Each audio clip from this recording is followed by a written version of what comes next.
তো গাইস, আজকে আমি তোমাদের জন্য একটি পাজেল দিতে চলেছি। এই পাজেলটি হচ্ছে একটি মেজ। আসলে এই মেজটিতে আপনারা এই ইমোজিটি দিয়ে আমাদের কমেন্টে বলে দিবেন উত্তরটি।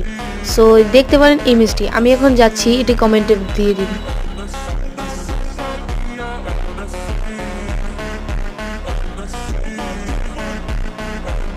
সো এই ইমোজিগুলো দিয়ে আপনারা এই কমেন্টে লিখে দিন, দেখি কারটা সঠিক হয়।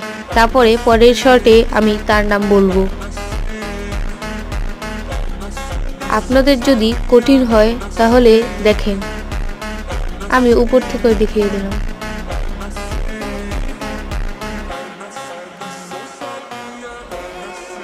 সো তাড়াতাড়ি কমেন্ট করো গাইস, দেখি কারটা উত্তর ঠিক হয়।